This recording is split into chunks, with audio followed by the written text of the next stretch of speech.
are DJs not good dancers? Stay with me now. Or do you guys just have the restraint of a Shaolin monk? Because the beats is fire, everybody dancing, the spot is lit. Maybe because you good, but how y'all stay so stoic and just like, yo, I'm right here, son. I mean, definitely DJs that, like, they dance and jig when they on stage. I think especially females, I think it's more acceptable for females to be able to dance whenever they're DJing. Obviously, you have males that will do it too. I think especially in hip hop too, his culture is just be a hard rock, just like you said, just have the ear on and just kind of do this. But I feel like with the younger generation too, their music is turn up style, heavy hitting, aggressive type stuff. They'll do a little bit more dancing. I feel like you gotta just have such situational awareness and analyze the situation, keep such small changes and stuff when you're a DJ, that if you're just dancing, moving around and stuff, it's easy to like lose track of that stuff. I know for myself, I really don't dance at all. I'm the type to just sit back in the corner and listen to shit, watch how different people react and interact with music. But again, that also comes from me not really doing anything in a club. If I wasn't a DJ, so I'm just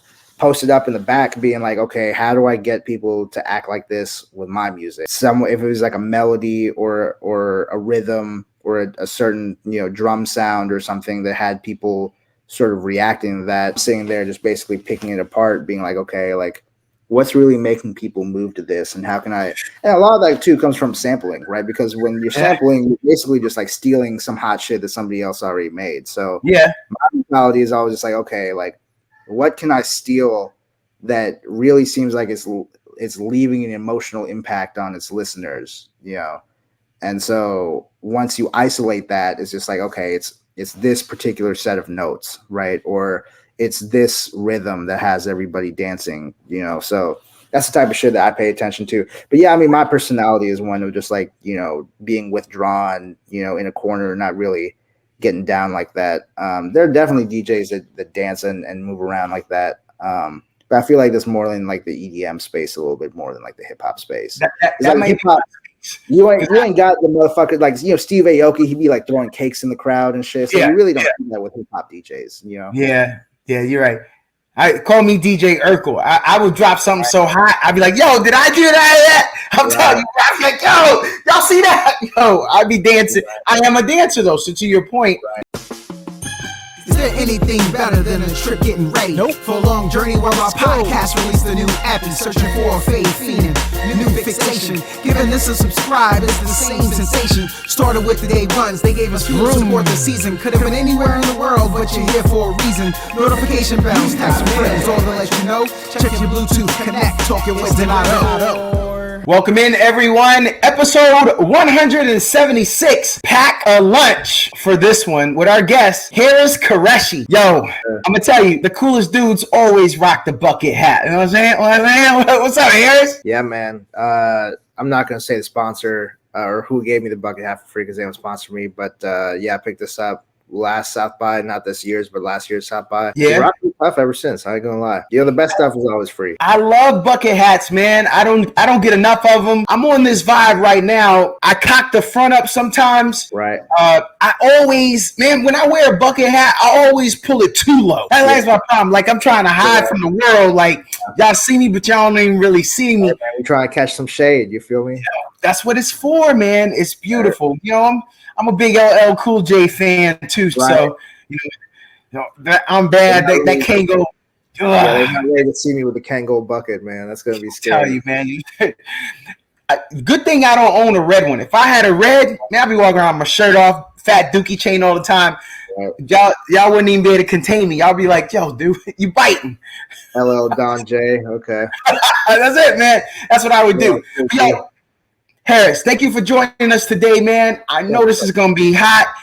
Really looking forward to it. We're going to get into all. Listeners, he said everything is on the table. We could talk about it all. Because I heard there was this one time in Vegas. It was a Friday night. Some handcuffs was involved. But we'll get to that. We'll get to that at the end. Yo, I want to start there. You ever been to Las Vegas? Yeah, for sure. What do you like most about Las Vegas? The free drinks. Wait, hold on. I thought you only get the free drinks when you're gambling, unless you got a Haris Qureshi. You can really be in the casino and no one's really tripping. Especially if you move around. I'm not really the type to gamble that much. I'm not. my little brother, he did a lot of the gambling stuff and made a lot of money. I always lose money gambling, so I'm not like a big gambling head. But I'll go in with like a little hundo and not be afraid to lose it. Because if I drink $100 worth of alcohol that I would have spent, in my hometown, then I mean it's kind of like a wash. Yep. Of it. Hey, and now they got the recreational cannabis too, so it's a jolly good time for everybody. Yo, it has been a while since I've been there, but yeah, you're right where I'm at, bro. 100 to 150, that's all I do. I'm small time. I'm not a gambler, but okay. What's your game? What will you pop a squat at? Where do you lay it down at? Probably cards like blackjack, poker, shit like that. I don't do slots. Slots are fucking stupid. No, don't even waste your time explaining slots to me, anybody, because I'm not interested. Yeah, because it's just not, it's like so electronic, so old school. It's like, you get the dopamine hit when you win, but it's like the process. I feel like the process is where you really have fun as far as like the game. Like, winning is cool, obviously, but I feel like when you work for it, it's not really work, right? But when there's a process involved with it. And there's like actual human interaction. It just feels a lot more. I'm not gonna say organic or authentic because that's not really an accurate word to describe, organized gambling. But just feels more fun. With the machine, it's just like, man, I could go to a game room off fucking Runberg and do that. Yep. You know what I'm saying? It's like, what's the difference? And how sexy can you feel, Harris, if you got grandmama right here? I mean, how sexy? This Vegas, baby. The class is just depressing. Like, what are you doing? I can go to Dave and Buster's or Chuck E. Cheese and play slots. Thank you. I'm good. With it. I'm good. I want to be. Here's what I'm telling you about. It's Vegas, so I want to be around sexy. And if I'm not around sexy, I want to be around someone that looks like they are the degenerate Vegas type. Especially if I'm winning, I could be like, yo, I just took that fool's car. Look at him. He looked like he about to go jump off a bridge. I took his last bit of money. His wife don't know about that. Like I want that. I want some leather jacket. Someone's day going bad. I feel. Yeah. I want that leather jacket dude who looked like he got something crazy going on. Like he just stole this money from somebody. He gambling in a way. Now, if you can't make someone take off their ring and throw it in no doubt. You know what I'm saying? Then that shit ain't for me. I feel that. And then I want some nerd dude to come plop it down. Look like he's some accountant, counting cards cat. Yeah. But I want to win, so I can be like, yo, you counting, and I'm still spanking that ass. That's what I want. You said the heart wins. That's what I want. I want to take. I want him to go back to the drawing board and be like, I'm not so sure what happened there. I had to. I counted 62, and I don't know 63. 38% chance that he could have won. Oh, God damn it. Yeah, man, that guy's he's hilarious. How did he do that? So, all right, I gotta know this then. I'm about to give you my jet. I'm gonna gas it up, and I'm gonna let you go to Vegas right now. But I'll also tell you, Harris, you can go anywhere in the world. Where are you going? Vegas? Definitely not Vegas for sure. Vegas is cool, but the thing is, it's like, Victor Wembanyama, he actually had a very accurate quote for me when he described, because, they got the summer league in Vegas, right? So that was the first time we were going to Vegas. And he was like, it's like a dystopia, And I feel like it's very accurate because it's like the town of Vegas, right, is built in a desert. It really shouldn't exist. It's all man-made, right? Essentially for criminal mobs and gambling, So it's just like, when you talk about like culture, when you talk about, it's just like, what culture does Vegas have besides just taking people's money? Don't get me wrong, Vegas is fun, but I've never gone to Vegas like one deep, you know what I'm saying? Like of my own accord, with that being my end destination, you know what I'm saying? I don't necessarily have a problem with Vegas, but it's just like, I'm only going there if my homies are going. Like, I'm not going there one deep. So it's like, I would rather go to like LA, New York, Miami, Toronto, London, some shit like that. Yeah. Okay. I like that you were going to go. I was hoping you'd go other places, but I knew it. I think I knew the answer to that. I'm glad we should have put some money on it, but I'm glad, man. See, that's why you here, because you ain't the typical. I think that would be pretty nose on. He wanted me to go to Vegas. I'll just go to Vegas. Nah, son. A jet gassed up. Come on, man, you gotta move. Yeah, no, I mean, Vegas ain't bad, but it's just like there's other shit to do that's more memorable. It's like how many times can you lose money in a casino or win money in a casino? You know what I'm saying? Like the thing is, I feel like a lot of like the super rich people, right, and like athletes and stuff like that, they get addicted to Vegas because they need that dopamine hit that comes with gambling large amounts. But it's like you said I had a private jet. You didn't say I got like $1 million bankroll, you know what I'm saying? Or, 5 million or whatever. So it's just Agreed. like, if it's my own money, I'm still putting up. It's like, I mean, at the same time, Vegas has got good food. Like I said, they got the recreational cannabis now.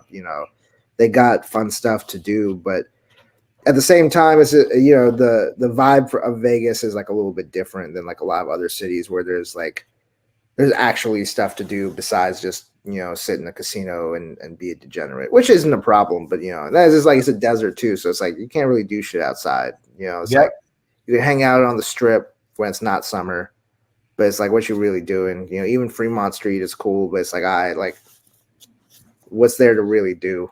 Yeah, no, you didn't disappoint there, sir. So let's give everybody a little bit of background here. Yo, Mr. Q, where you from, man? We got some people a little bit of here sprinkled there. You gonna have your followers, you got my followers. Yeah. Where you from, man? This is always a hot topic. So my pops went to A&M. Well, they're from Pakistan, and my mom and dad are both from Pakistan, but my grandparents are from different parts of India. My mom's side is from Punjab. Yeah. No, she's from my mom's side is from Kashmir, and my pop's side is from Punjab. So basically, when the British left after World War II, right, because Hitler bombed the shit out of them, so they were like, all right, well, we don't got the money to be in India anymore. We got to worry about our own shit, so we're getting the fuck out of here. So they literally left in like a week, right, and they didn't really care about trying to figure out how to appease the people there. Or they did just want to like, cause havoc or whatever and make them be like, all right, we're going to pit these fools against each other so that, we don't have to worry about them for a while. So what they did was they split up India into 3 separate parts, right? They were just like, all right, the middle of this is like mostly the Hindu part. We're going to call this India.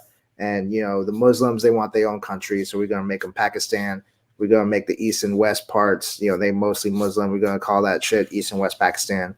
Even though East Pakistan, right, they were the Bangladeshis, so they had their own language and their own culture and shit. They were like very separate from the other part of Pakistan, let alone India. Mm-hmm. And so my folks, they was Muslims that was in the parts of India. So the main parts of India that got split in half were Punjab and Kashmir, right? And in Kashmir, obviously, you still have like a lot of issues that go on today. So my grandparents, they left their homelands to go to what became, West Pakistan. So fun fact, I can't actually go back to like where my grandparents are from because, India, if your parents or your grandparents are from Pakistan, they make it like super difficult. Or if you yourself were once a Pakistani citizen, they make it like extremely difficult to go there. Wow. My pops and my little brother, they've tried to go there. There was so much paperwork to fill out that they were just like, it's not even worth it. Yeah. So, but yeah, I was born here. I was born in Bryan, Texas. My pops went to A&M out in College Station. They moved from there when I was like 2 or 3. My pops was like getting his master's. And so then we moved up to Dallas and then moved here when I was in like 1st grade.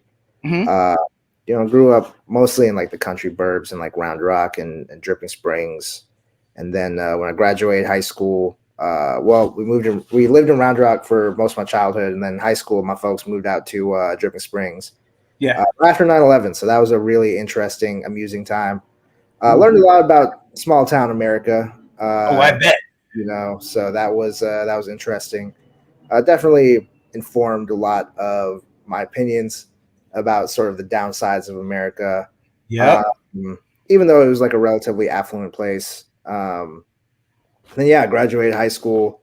I was just like, I was going to UT after I graduated high school.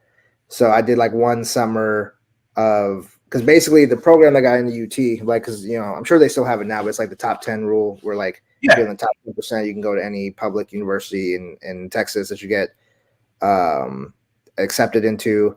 I wasn't in the top 10%, so they let me in when I applied, but they were like, you got to join like immediately. You got to start classes like immediately after you graduate. And I really wasn't doing anything, so, and it's my hometown essentially, right? It's like just the road for me. So I was just like, all right, cool. So I did like one summer of driving from my folks' place out in Dripping Springs to campus. That didn't go too well. I was like, yeah, it's my first time experiencing like MOPAC traffic every day, rush hour traffic every day. Because I was an idiot, right? Because my folks had never gone to university here, so I didn't really have any context, right? So I'm just like, okay, well, I'm gonna do my classes to go up there in the morning and then come back, during the evening, like 3 to 5 time. Like, unfortunately, that was when I found out about rush hour traffic, and so I did that one summer. I was like, yeah, I can't live in Drip no more. I was like, this is not the move. So then I moved to the east side because it was super cheap and super affordable compared to every other part of Austin, and I pretty much lived here ever since. I've lived in other places too. When I graduated from college, well, I dropped out of college for a little bit, and then when I came back and graduated, I moved to San Antonio for a year. But then ended up moving back to Austin, stayed here for like a year, then moved out to the West Coast, but ended up moving back to Austin. So yeah, I've been here for most of my life for sure. Man, I'm gonna tell you, you actually went to California, but then you left. Well, sorry, you said West Coast, but you went to the West Coast. I was mostly Cali for sure. Okay, and then you came back. So you came back before the rush. What was the draw to come back? Just because of the hometown?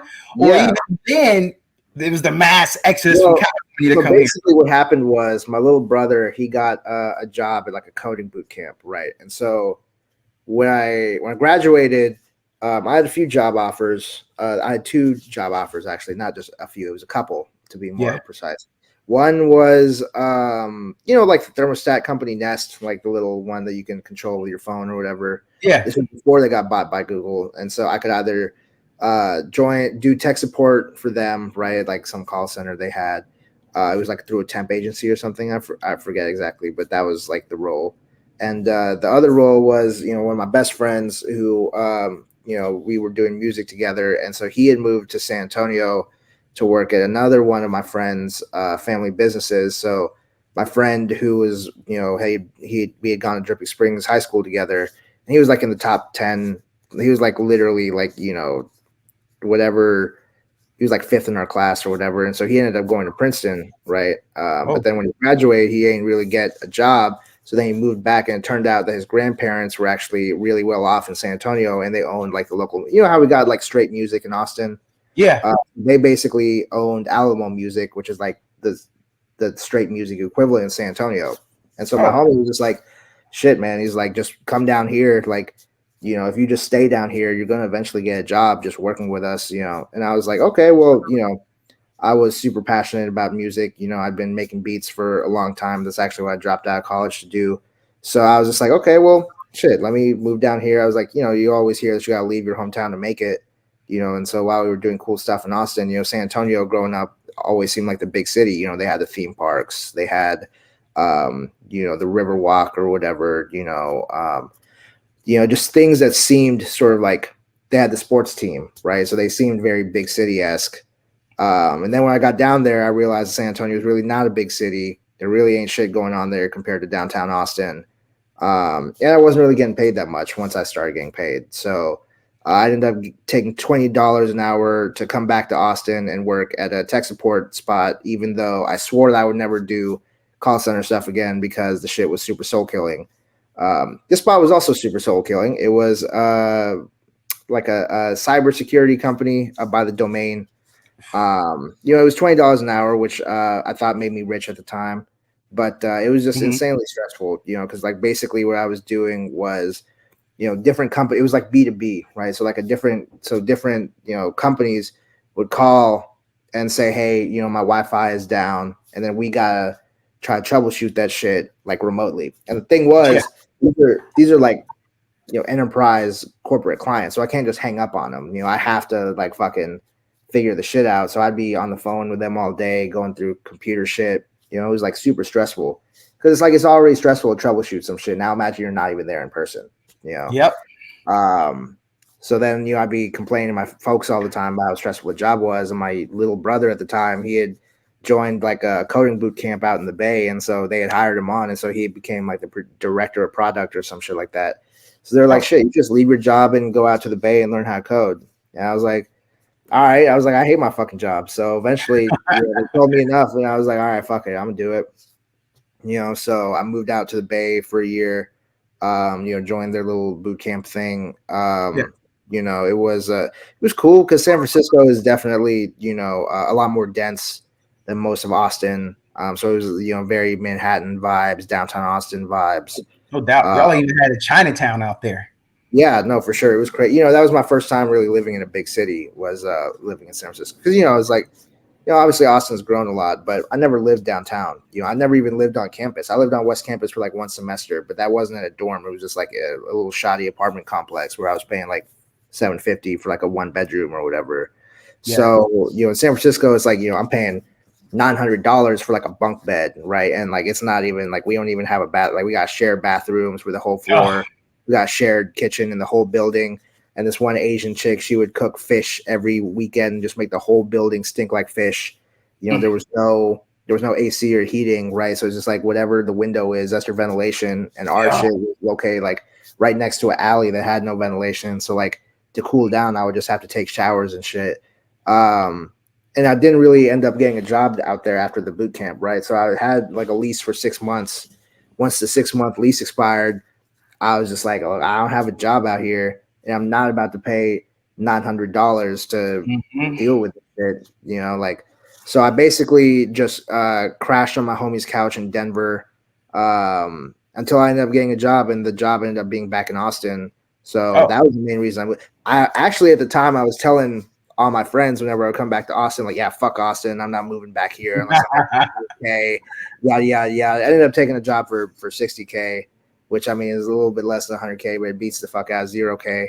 Yeah, and yeah, I mean, pretty much been back here ever since. The shit's definitely grown over as far as the city, right? The city's definitely grown a lot over time. And growing up here, it always felt like you had to leave to make it, right? You'd have to go to New York or LA or Houston, especially in the hip hop scene, right? It always felt like we were always in Houston's shadow, so it's like, okay, if you gotta move to Houston or New York or LA. And the city of Austin's grown a lot since then. So, the dream has always been that you didn't have to leave Austin to make it. And so if that means that it turns into a big city with real opportunities, things are always gonna have to be sacrificed and there's always gonna have to be changes. So kind of just is what it is. But yeah, that's the reason why I've stayed in Austin. Let's go back. I always like to get a little of that background and tell us the things that have sprung you forward. In high school, were you voted anything? Most likely to what were you? Were you close to being voted anything? For high school, it was like I did my first semester of high school at McNeil because I grew up in Round Rock, Brushy Creek area. So that was like a relatively larger, urban school. Definitely relatively diverse. When I moved but I only did one semester there. So when I moved down to Dripping Springs, that was like way smaller, way less diverse, right? Like not really any Black or Asian people there. A few Hispanics here and there, but primarily it was people of European descent. So there, right, I stuck out like a sore thumb. Cats are asking me like, "Hey, are you the exchange student? Where are you from?" And I'm like, "Dude, I'm from Round Rock." Like, I'm literally from a place that has an HEB, bro. Y'all don't even have an HEB. Like, why? Yeah. Why are y'all all trying to big city me? Like I'm from a bigger town than y'all are. So, but it definitely, I'm not going to say like I felt like I was famous out there, but it definitely taught me like how to handle people looking at you and talking about you all the time. So yeah, I mean, they did like vote me, like, I think like junior year homecoming Duke or whatever. And like, I think senior year class clown, but at the same time, it was just like, you kind of feel like as the brown person with like a foreign name there, that all the shit is kind of just like a joke and not really to be taken seriously, So I think it also taught me a little bit about perspective and just like, but yeah, I mean, I was pretty popular for sure. I was always cracking jokes. I'm a little bit more serious now than I was as a youngster. As a kid, I was always talking shit. Also, I think just trying to deal with my own feelings and trying to figure them out, you know. And so I would just, you know, be a smart ass kid essentially. You know, and I did get out of my shell a little bit, you know, just being around people. And once they saw my personality, they kind of, you know, accepted me. But, you know, before that, like my first semester there in Drip, I was like hella quiet, didn't talk to nobody. I was in the back of the class. I'm just like, man, fuck this country shit. Like, you know, it's like high school is next to a fucking feed store and a tractor store. Like, what the, you know, what the fuck am I doing here? And really, what it was that my sophomore year, my folks put me in all the pre-AP and AP classes. So then they started asking like a little bit more of me. You know, the classes are a little bit smaller. So then, you know, they ask you to sort of show your personality a little bit more. I think it was really like English class too, you know, where they start asking you to sort of, you know, through your assignments, you know, show your personality more. And then people were just like, damn, like this motherfucker's actually kind of funny, you know, like he'd be writing this shit. So yeah, you know, I did gain like a little bit of popularity there. But then when I got to UT, you know, none of my friends really went to college, right? They were all just kind of like, you know, hipsters, skaters, that type of stuff. So nobody really went to college straight out of high school except for me and like my little friend group. And so, you know, I didn't really vibe with UT. It just, you know, especially living on the east side, you know, and then comparing that to campus, it just felt kind of fake, you know, like, especially when you're coming from the hip hop culture, it's like, okay, no one from UT has like really made it nationally. So it's like, why would I respect any of this? You know, like this isn't the audience that I'm trying to impress. You know, I'm trying to impress the people because, you know, where I was living on like East Riverside or like, you know, Rogge and Manor, it was very, how we put it, very hard scrabble, you know? So it's like when you're out with, you know, people selling drugs and guns all day and partying with them, you know, it's just like, these are the people whose opinion and whose aesthetic I want to be accepted by. Like the college kids, like it's cool to take their money, but it's like, I don't really respect them, you know, like their shit's not cool. Their shit's not tough. They're not hipsters. So it's like, why? So I didn't really vibe with any of that shit, you know? And then I would try to join like different, you know, like student organizations. And I'd just be like, bro, y'all are all lame. Like y'all are just regular people. Y'all don't do shit. So yeah, that was pretty much the vibe that I was on in like high school and college.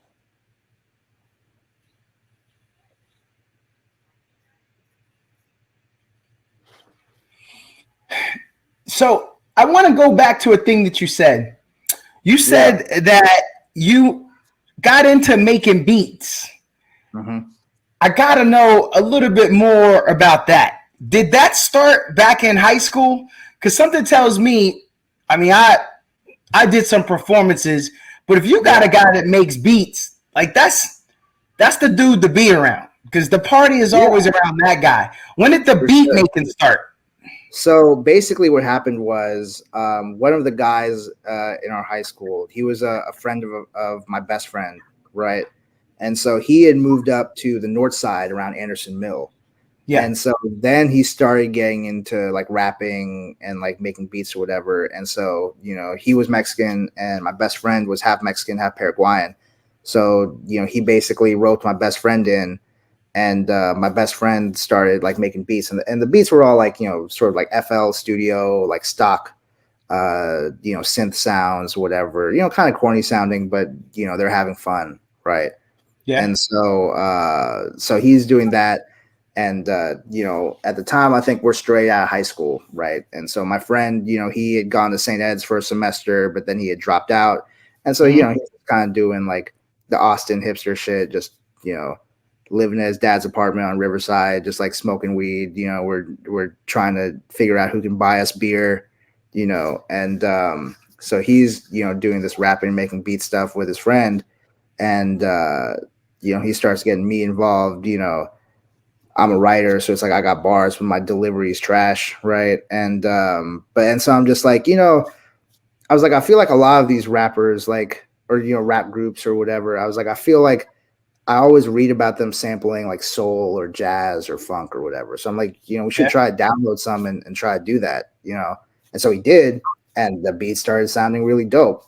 I was like, damn. I was like, I just told him to do it, and he started doing it and killing it. I'm just like, damn, this shit is crazy. Like, this shit actually sounds dope. Like, this is before it was like kind of like a joke, right? It was just like us having fun, but then it turned into like, obviously, we're still trash as rappers, but now the beats are sounding all right. So I was like, yo, like, and so, so then I'm just like, and at the time we're roommates, right? So I'm just like, man, I see this motherfucker just smoking weed all day, fucking playing video games and making these beats. And I'm just like, man, I want to learn how to do that. I'm like, this is cool, So yeah, I just started watching everything that he started doing. We started downloading hella music and started making hella beats on FL Studio. And then, I learned how to do it. And then I started doing it. But I started doing a little bit more than what he was doing because he was just mostly just like looping, right? And then I started like filtering and chopping and shit like that. Because I was just like, I was like, this is cool.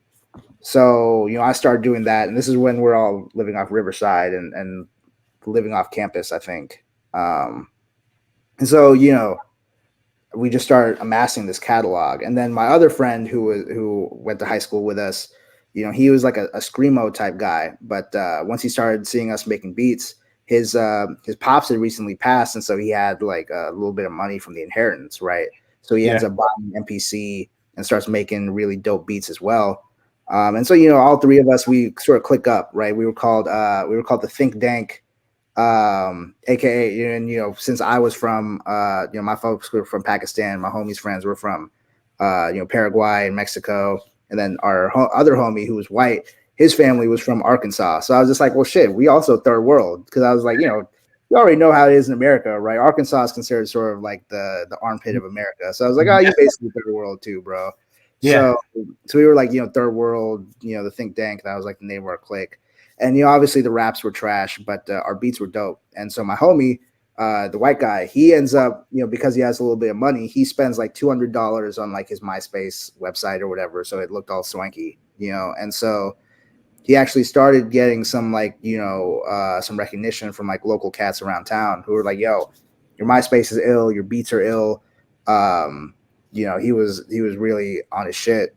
So yeah, that's how we started doing the music thing. And then, and then eventually, I stopped rapping because I was just like, it's like once you hang around like actual rappers, it's just like, okay, well, I don't want to just straight up be worse than somebody or something. Like, I'd rather just not do it and just stick to what I'm good at.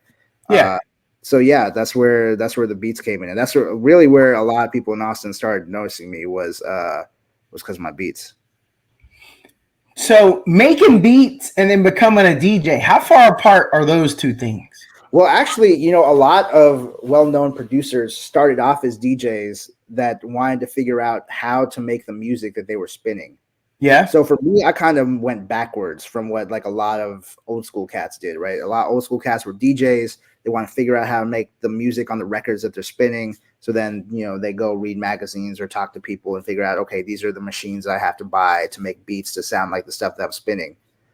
I was just like, I wasn't a DJ at the time, so I was just like, I'm just hearing shit and I just like, I want to make music like this, right? So it's just like, and my friends were already making music. So, once I saw them making music that I liked the beats for, I learned how to do the shit.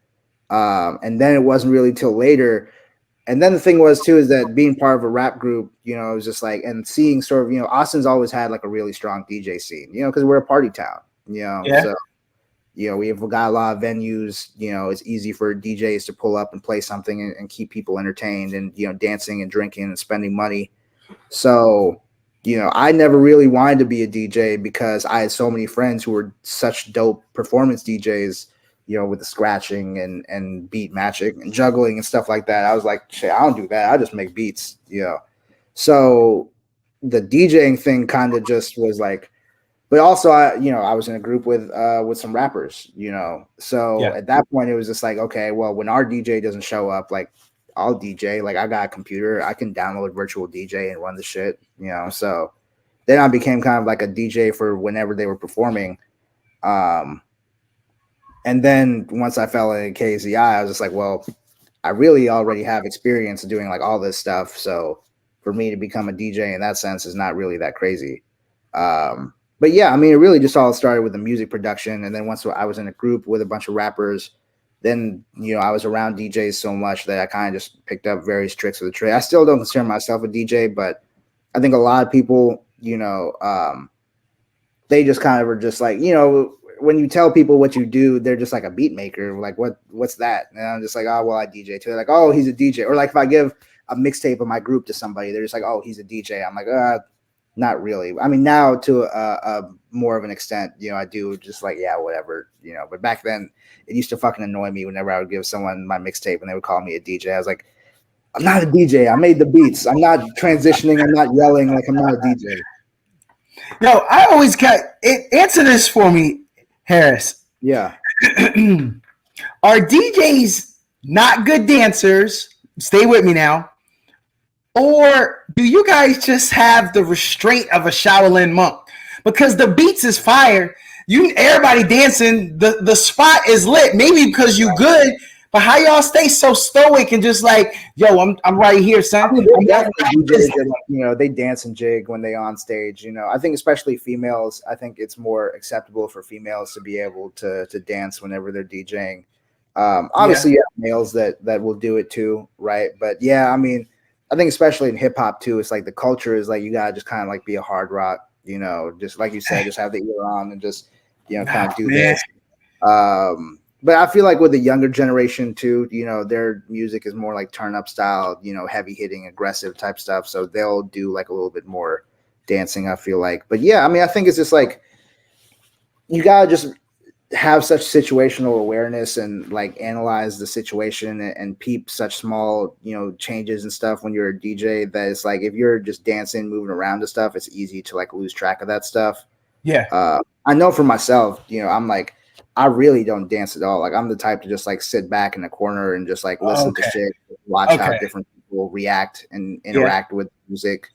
But again, that also comes from me not really doing anything in a club if I wasn't, because I wasn't a DJ. So like, I'm just posted up in the back being like, okay, how do I get people to act like this with my music? Like if it was like a melody or a rhythm or a certain, drum sound or something that had people sort of reacting to that, I'm sitting there just basically picking it apart, being like, okay, like what's really making people move to this and how can I, and a lot of that too comes from sampling, right? Because when you're sampling, you're basically just like stealing some hot shit that somebody else already made. So my mentality is always just like, okay, like what can I steal that really seems like it's leaving an emotional impact on its listeners, And so once you isolate that, it's just like, okay, it's this particular set of notes, right? Or it's this rhythm that has everybody dancing, So that's the type of shit that I pay attention to.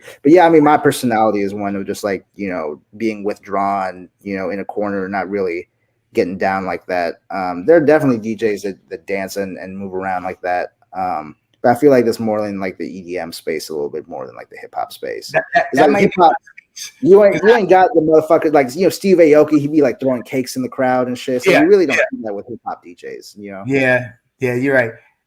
Call me DJ Urkel. I would drop something so hot. I'd be like, yo, did I do that? I'm telling you, I'm like, yo, y'all see that? Yo, I'd be dancing. I am a dancer though. So to your point, which means I probably, I think it's also kind of what you indirectly said. It's like it's personality stuff. Like if you are a dancer, you don't spend that much time trying to be in one spot making those beats. I think like the dancers like me, because you can't, you want to be out doing your thing versus the other people is like, yo, I got this. I could do this for y'all, and I can stay cool and mellow. Yeah, I mean that's the fair question. How many big B-boys end up becoming DJs? That's sort of an interesting question. That's something I would like to ask them for sure. You know, when you find a poppin' B-boy that's also a poppin' DJ, because the skill sets, like you said, they're if you dancing and pop locking and doing the worm and the windmill and all that shit, you ain't got time to be fucking on the wheels of steel like that. Nah. You'd be like, let me see if I can get these three to play in a row because I gotta go. I could beat that fool right there. Everybody think he hot. That's when you get DJ Spotify in the mix. You get DJ Porter up on there. You're like, yeah, fuck this. I'm about to fucking just challenge someone to a battle real quick. Yo, I'm gonna serve up these beats in your ass, fool. Hold on. That's how I feel. Yeah, I mean, that would definitely be embarrassing to lose in a DJ battle to someone who just starts No. fucking breakdancing and shit. You ain't coming Right. back from that shit. Nah, Ain't no nah. behind the back crosses or some shit like that. You're gonna have to do the most. They done with you after that. Yo, I had heard that there was a guy from Austin. Probably nobody you know. They call him HQ. Yeah. He got pulled into going to Europe. Yeah. But wait. They snatching fools up out of Austin to go on tour in Europe with, a rapper maybe from around the Buffalo parts. Yo, Right. Tell us, brother, what was it like in Europe? Did it blow your mind? Well, I mean, I'd already been on tour in Europe before. In 2018, myself and my homie Kid Jones, he had been booked for a show out in Paris. So we set up like a little Europe tour. We had a homegirl that was living out in Amsterdam. So we set up shows out there in the Netherlands too.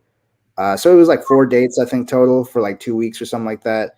And it was really cool. It was my first time in Amsterdam, my first time touring in Europe. I'd actually gone to Paris for like a week, like way back, like a couple years out of high school, because one of my roommates at the time, he was like half French and he had like family over there and shit. So like, and then this time was just super crazy. Basically my friend Kendrick's from Denver. We had been in a group together, me, him, and Kid. And so he had met Conway like 5 years ago, like DJing for him in Denver and shooting content for him and stuff like that. And he didn't even tell him that he rapped for like 3 years. And then once Conway heard his music, he was just like, oh shit, like, we already have a relationship. We're already friends now. So like, if you want to get on any shows, like, I got you. And so then before South by of this year, March 1st, Conway had a show at Antone's.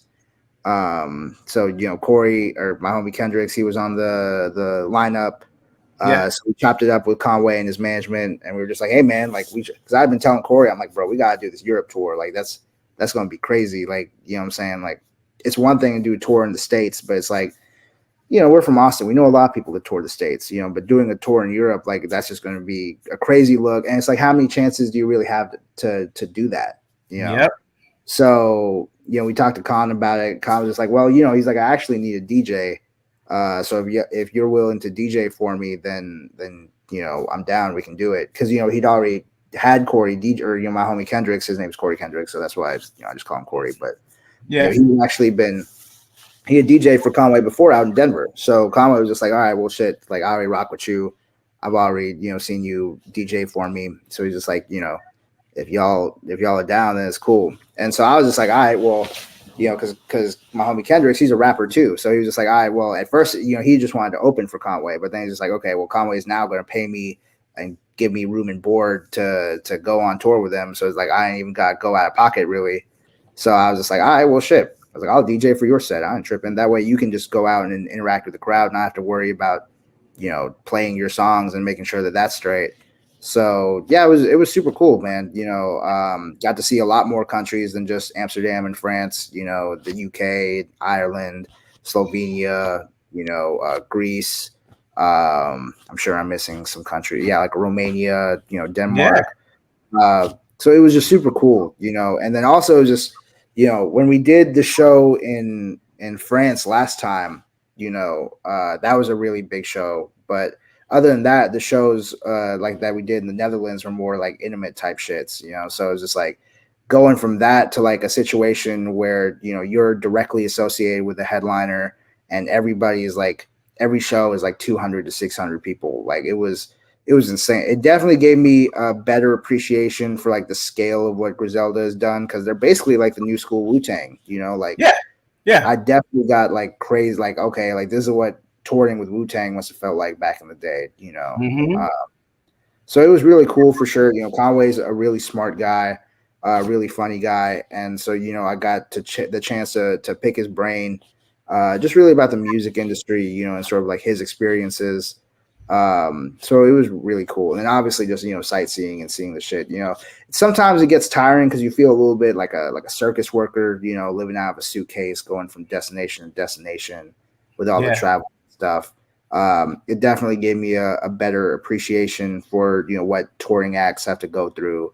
But it was super cool. I think as a musician, you're not just judged on the material that you release. You're also judged, rightly or wrongly by how your tours are.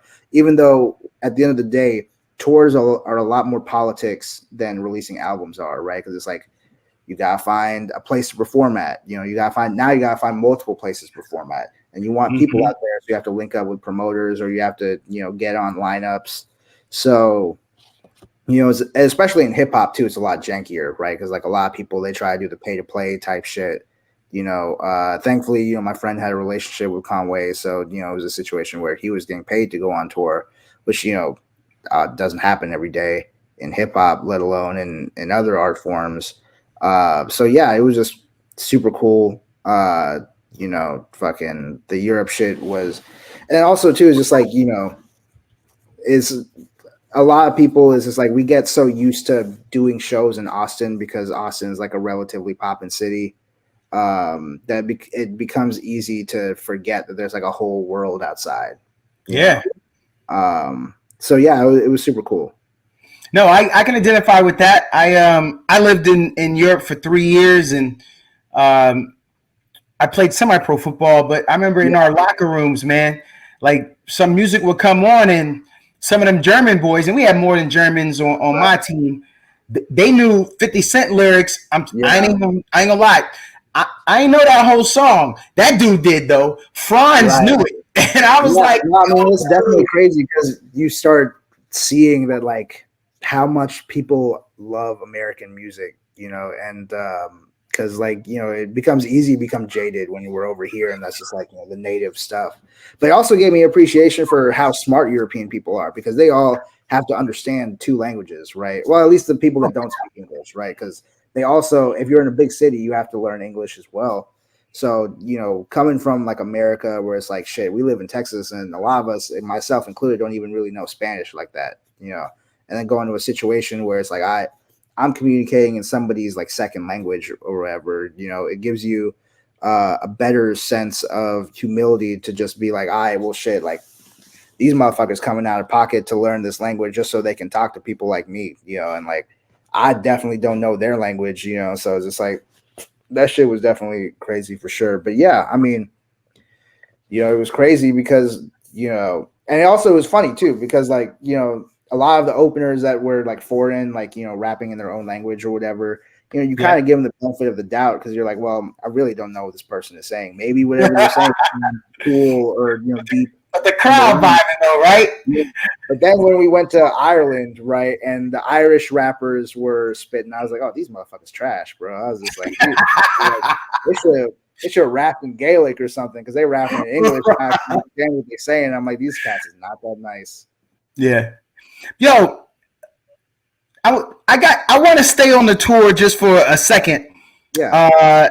And I want to ask the tour, and then I want to come back to Conway. Yeah. Yo, when you're on tour like that, how does Conway keep his stuff from being too wrinkled when you living out of a suitcase?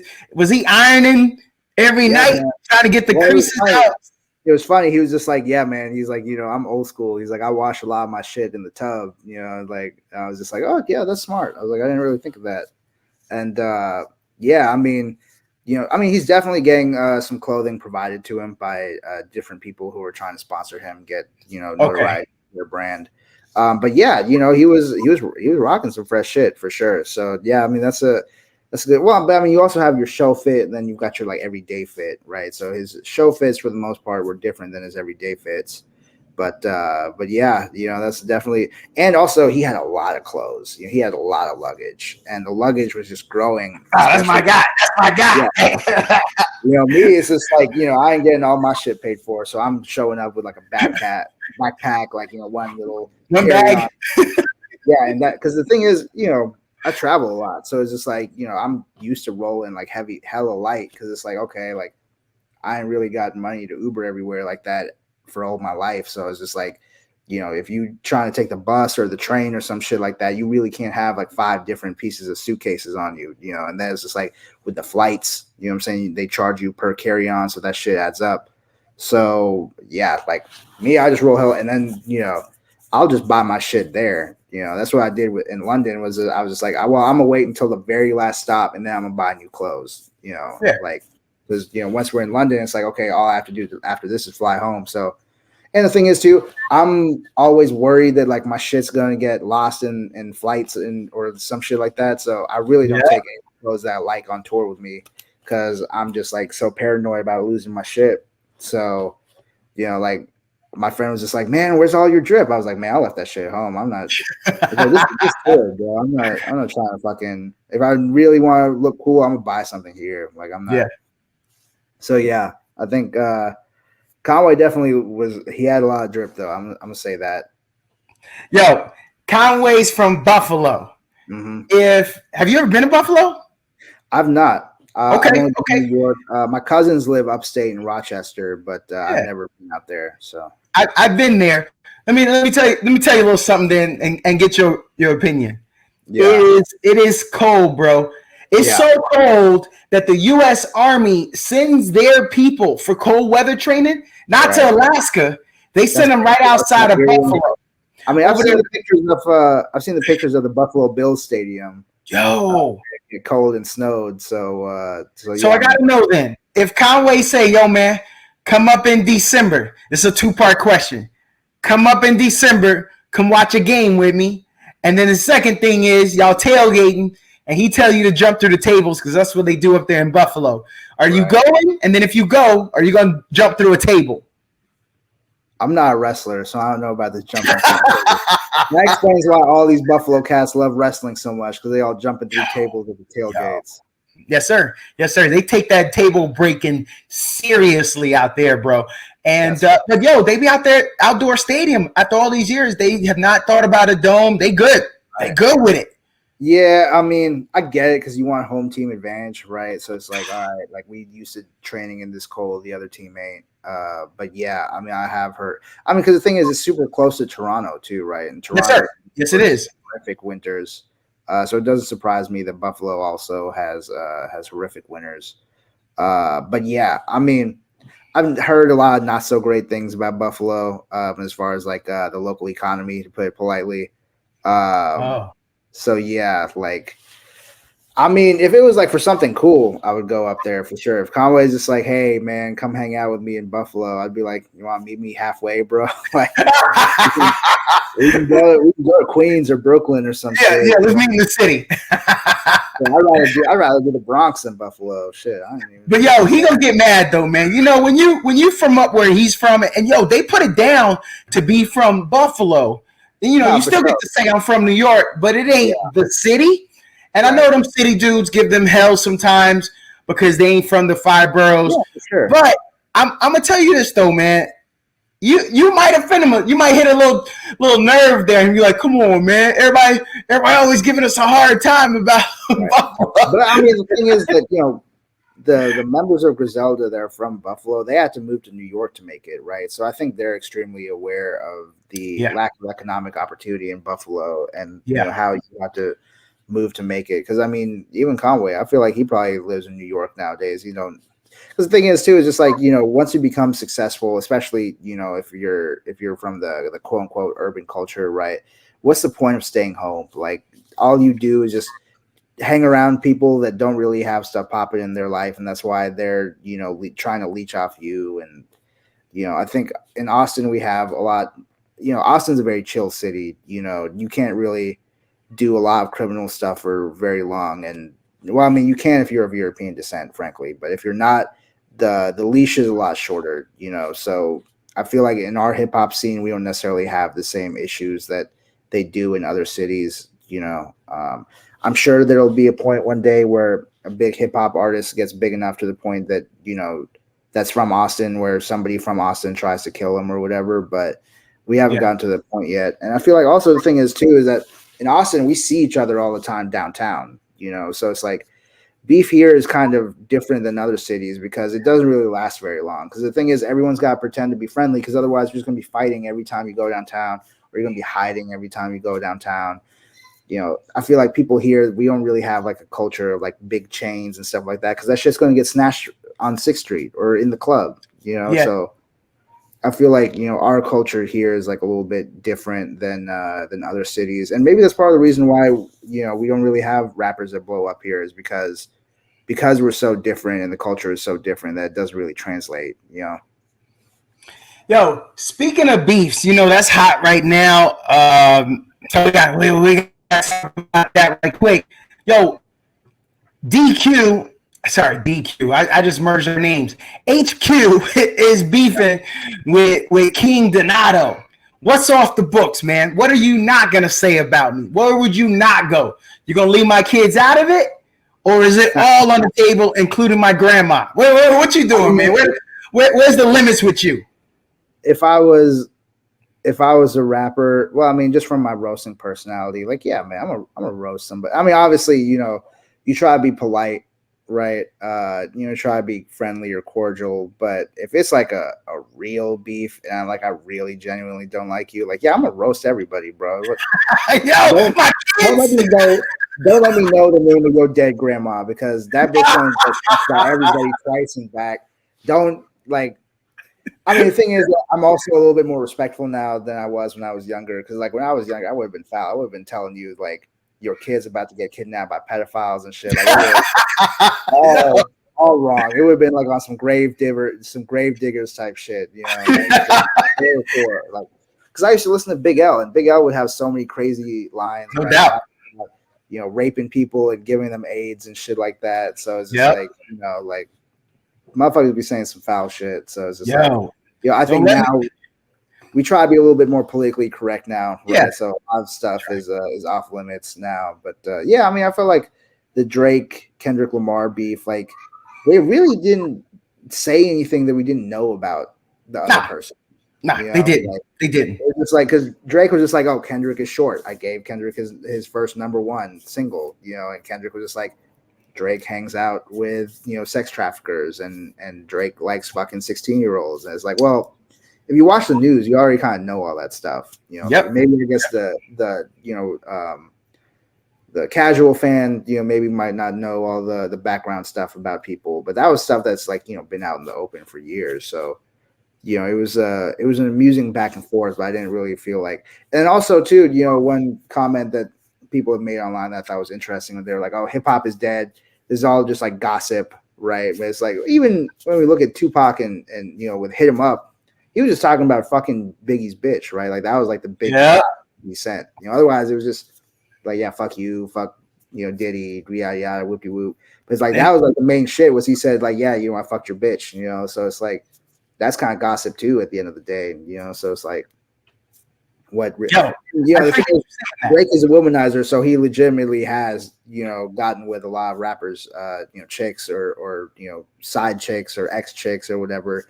That's legitimately why a lot of people harbor resentment towards him. So I'm not putting him in the Tupac situation in here, but you know, it's just like, you know, he's the guy that all the chicks love, so you know, they all gonna try to get with him, and that's gonna cause tension. Although I don't know if that was the source of the tension between him and Kendrick, but yeah. Yo, that's exactly what I thought. It's funny you say that. I was on the radio the other day, and I came up with the question to ask. Someone else came up with the question and said, you know, what song do you hate? And I used that Tupac, Hit 'Em Up. I'm an East Coast dude. You know, I'm parents are from New York. You spend time there. I'm a Mid-Atlantic dude, and nah, bro, you can't be coming for the whole East Coast. That's like all my kin. And you from the East Coast too. Yeah, dude, you Baltimore, and we keep being reminded of that by this girl that's still in love with you, Jada Pinkett Smith. Facts. Keep talking about when y'all was in Baltimore together, and then my wife is from California, and the longest place I've ever lived in my life as an adult was Los Angeles. Mm-hmm. And sometimes, my motorcycle club, this LA swag right here, but I'm not from Cali. My wife will remind me of that sometimes. I be feeling myself that I'm California. She's like, dog, you ain't Cali. So then, Right. how you move out there and all of a sudden you West Coast? You come on, Tupac. Come on. Yeah, man. I mean, what's crazy was he had lived in the Bay before that, right? And I feel like the Bay definitely, because the thing is, the Bay Area, they don't really have the same culture. They're not, especially back then, they weren't used to outsiders coming in and claiming the Bay Area as their own. Right. Because of the tech scene, that happens a lot more. But before that, that didn't really happen. So I feel like, them really accepting Tupac made him feel like, okay, I'm from California. Like the Bay fucks with me. Like I'm from the Bay, because I used to think about that a lot when I lived out there, because, they would always be like, man, because they're going through a lot of gentrification stuff with the tech shit, right? So they'd be like, man, fuck all these outsiders. If you're not from the Bay, fuck you, and I would be like, damn, like, how come we don't have that same mentality in Austin? Like in Austin, we invite these motherfuckers to move in and we grumble about East side, it. You ain't from East side. Yeah, they don't do that. In Austin, we hella friendly and shit. Like I was like, they're really not friendly with the shit. They mad, Yo, Harris, I'm glad you said that because you a Texas dude, but I be saying that whenever I come across one of your peoples. Yeah, because I ain't Texas, but when I meet your peoples and they start talking about the gentrification or all of us outsiders that move here, I'll be like, son, first of all, you shouldn't have left the door open and then people wouldn't walk in. And second of all, you're making it too much fun. I mean, really? I mean, I say that to get under their skin and be like, man, ain't nothing you can do about it, to be honest. Yeah, no, for sure. Well, I feel like what it was too with the Bay was that like in LA, because of the entertainment industry, they're used to outsiders coming in. Yes. That's been happening for at this point generations, right?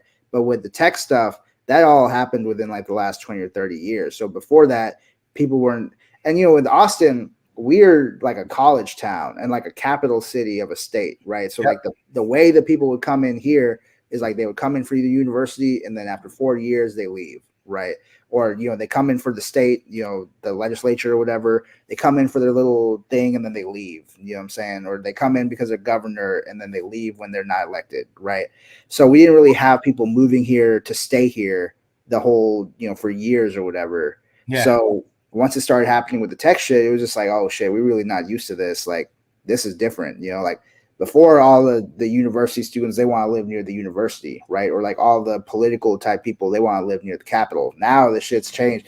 People just want a place to live. So now they're coming on the east side or the south side or the north side or whatever. So it changed the dynamic of the city.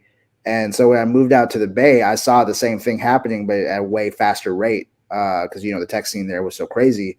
It was just like, they taking over everything. And these Bay Area people ain't used to it, because the thing is, like, that's what they do in LA. In LA, everybody moves there from everywhere in the country or the world trying to make it in Hollywood or entertainment or whatever.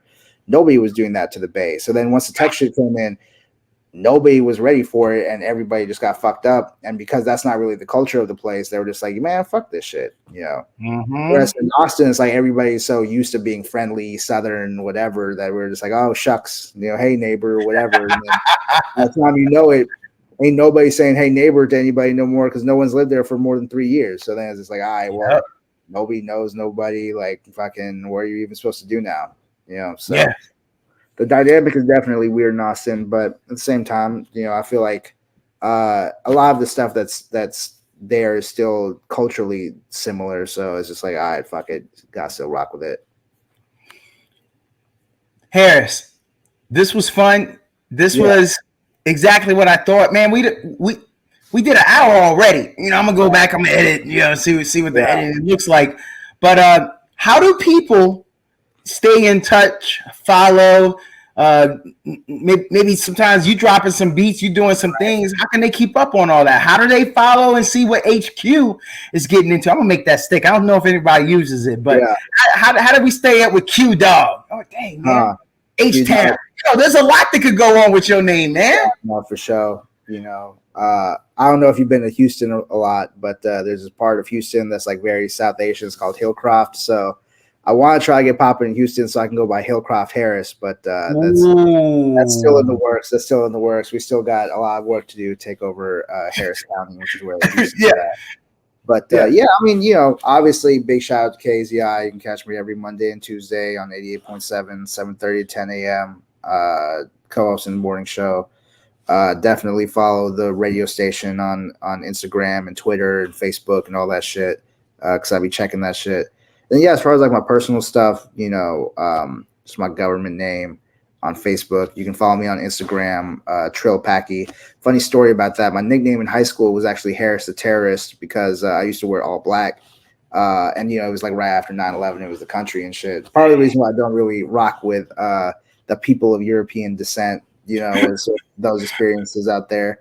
Yeah. But I stopped going by Haris the Terrorist because I had a public defendant call me one time when I had some minor weed charge or whatever in college. And he was like, hey man, are you Haris Qureshi? I was like, yeah. He's like, do you go by Haris the Terrorist? I was like, who is this? And he was just like, oh man, this your public defendant, bro. He's like, I love the name. My homie represented Devin the Dude on a weed charge. Don't worry, you're good. Half the judges in Austin smoke weed anyways. I was like, I'm not taking this name, bro. I was like, I can't go. I was like, if this public defendant knows that I'm Haris the Terrorist, I was like, I definitely know I'm Haris the Terrorist. So yeah. I started trying to change my name. I went by Young Allah for a little bit because I was a big New York hip hop fan, and so like the 5% Nation of God Arts and shit. That was something that I up with.